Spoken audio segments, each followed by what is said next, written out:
Welcome to Whitlock Garage, where we're united by trucks. Today, in this video, we're going to be getting Teddy a little bit closer to the earth.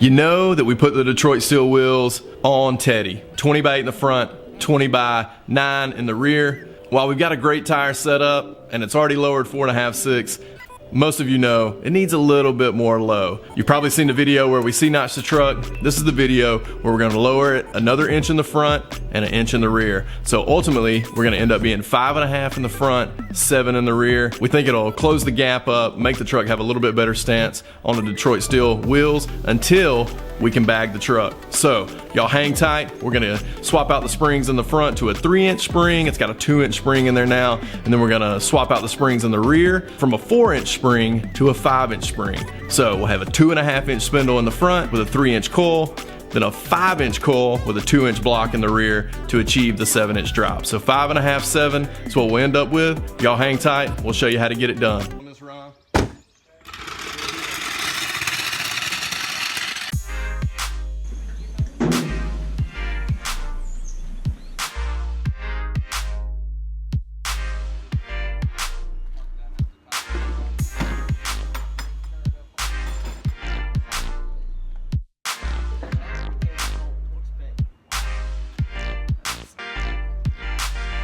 So we're taking this bottom bolt out. You got a spring retainer right here, and you got one right here. And a previous owner cut this out to then gain better access to that, which I don't like, but he's already done it. So we're gonna use that to our advantage. As you can see, we're just pulling this bolt out to release that spring retainer.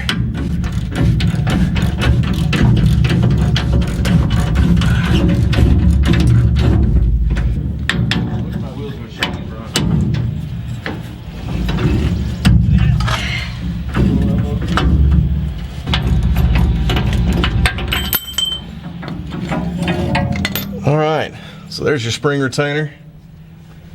There's the bolt that screws up into it. Maybe, there we go. So that's what holds the bottom of your spring in. Yeah, welcome to Japanese Waffle House. Doing everything within this.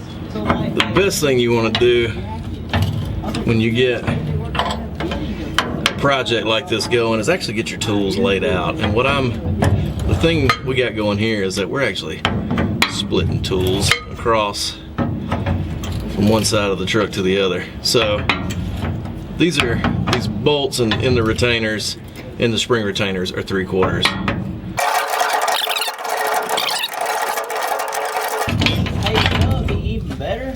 Well, you were just supervising the hell out of this thing, ain't you? You gotta work a little bit.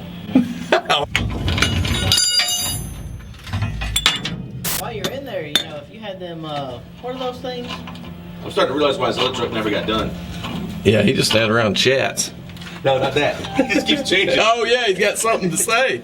Nah, man, what you should have done was those rubber things that you put air in them and they go up and down. You should have bought some of those and put them in while you're back here. Like a gas shot? Air shot? Airbag? That's an airbag. Oh, well, it's eventually gonna get bagged. So we gotta do this all over again? Yeah, but we won't be notching it at the same time. All right, guys, so there's the upper spring retainer. This goes up in there. You saw me pull it out. And there's a spring. You can tell which one's the bottom because obviously it has a longer bolt for the spring retainer versus the shorter one for the top. Last time we left you, we were working on getting rear springs back in. We got those in, 5-inch drop, Speedway springs. We got all that done. And there is the new stance, or the new rear stance. Took out a 4-inch spring, put in a 5-inch spring with a 2-inch block. And that closed up that gap quite a bit. So now you can see the front end is a little higher than I want it to be. So we're about to tackle the front end, show you how to install springs on the front and bring it down another inch.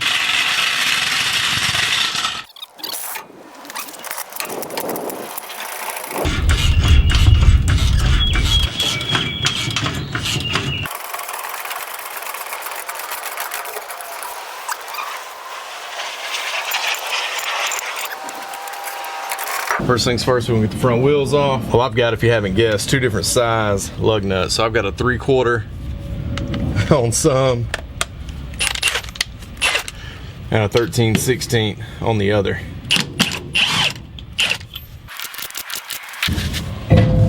Okay.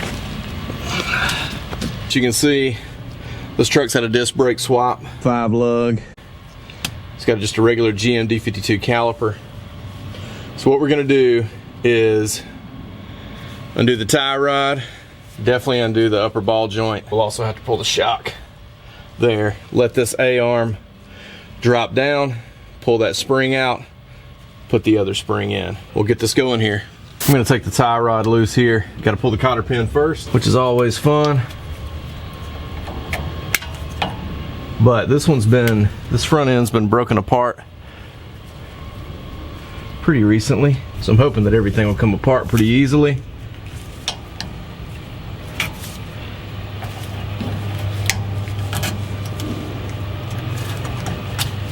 So there's a cotter pin. Looks like it's a 15/16. So once you get that broke loose, you can literally just undo that there like so. And the reason I like to do the tie rod in first is once I get it undone, I can move the rotor around. But first things first, let's see if we can. Well, that came loose very easily. So now you can see I've got freedom of that there. So really all I want to do, there's some gravel down in the control arm there. We're going to undo that bottom ball joint, let the control arm fall away, pull the spring out, the other spring in, which this is a 2-inch spring. We're going to put a 3-inch spring in. But we've also got to take loose the shock. So I'll do that next. So the next thing we're going to do before we drop the A-arm, before we pop the lower ball joint loose, again, we've already got the tie rod loose over here. We're gonna undo the shock mount at the bottom only. That way it'll give us the opportunity to swing down. So this is a 3/4 open end wrench. Got the trusty Milwaukee impact. So we're just gonna pull that out like so.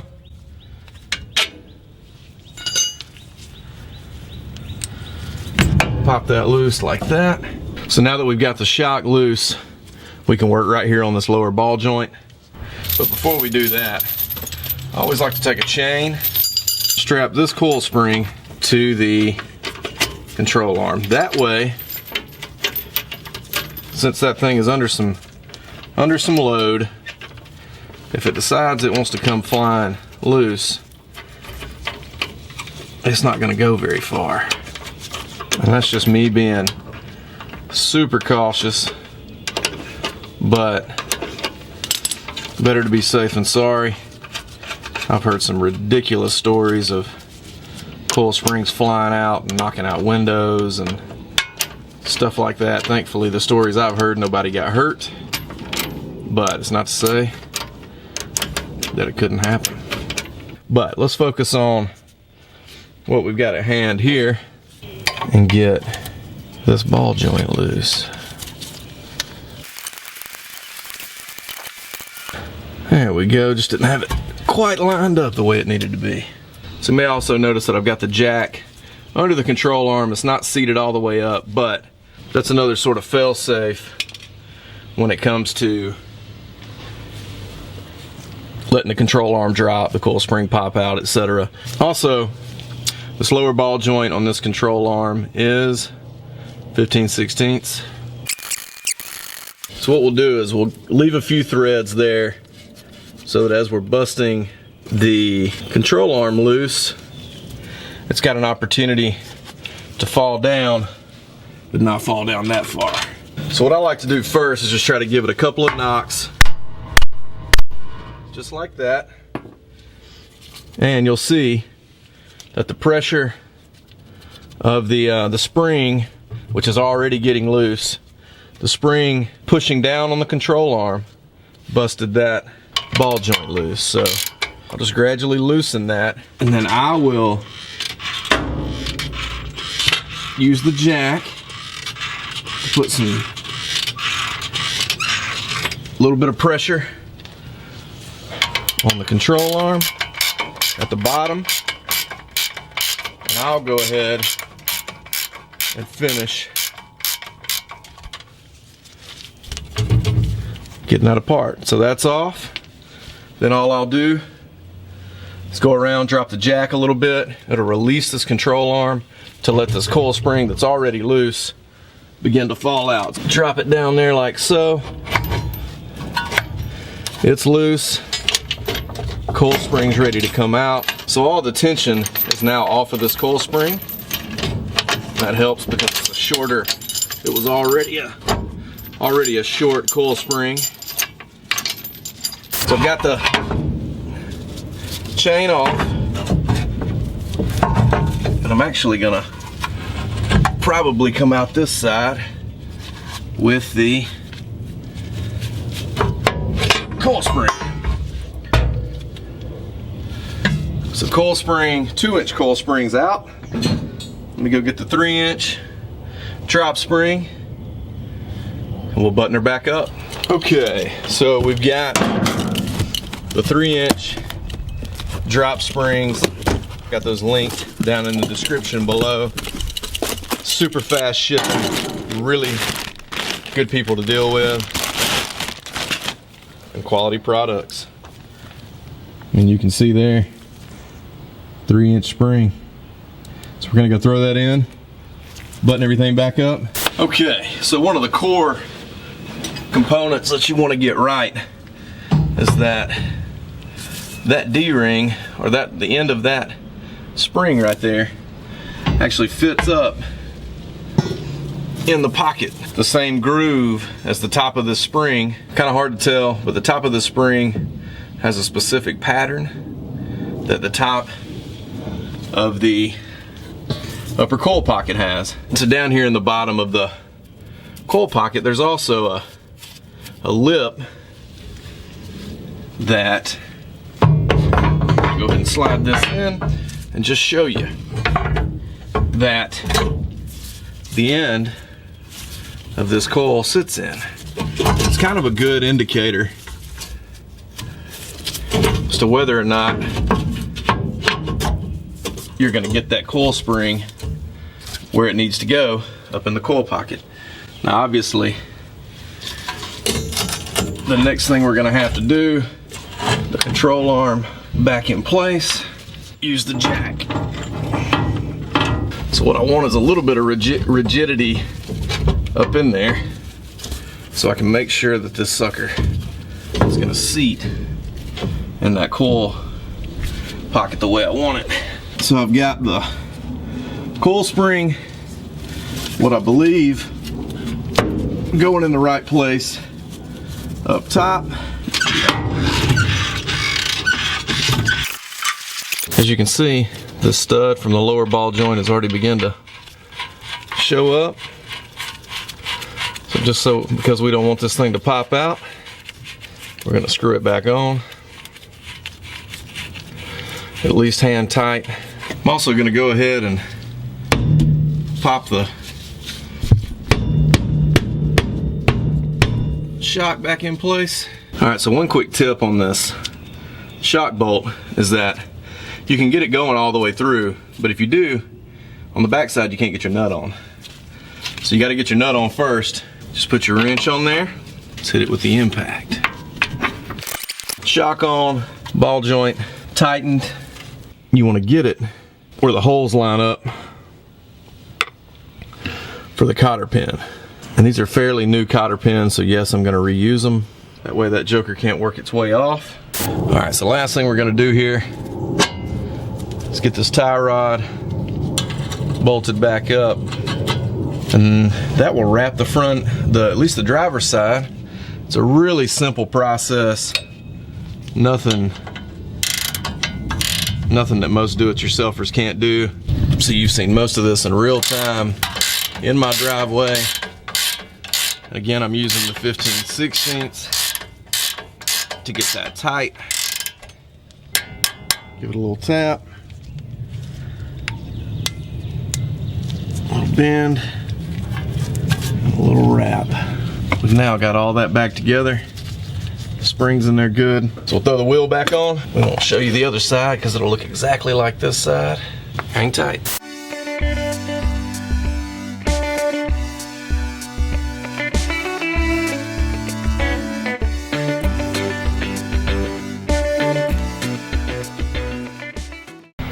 All right, guys.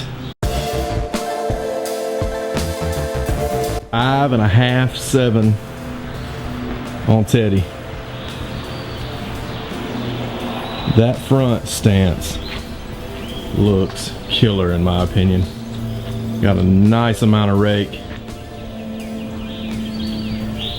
Got the C-notch done on the rear, as you know. 1 inch lower as well. You can see I'm tucking tire there.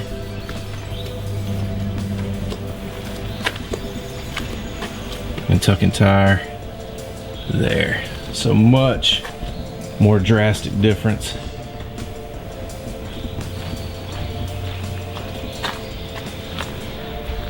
Really pleased with that. This side, I hope settles a little more. Still tucking tire, but just barely. So it needs a little more of the rear. Stance here is just killer. Definitely got that extreme hot rod look now.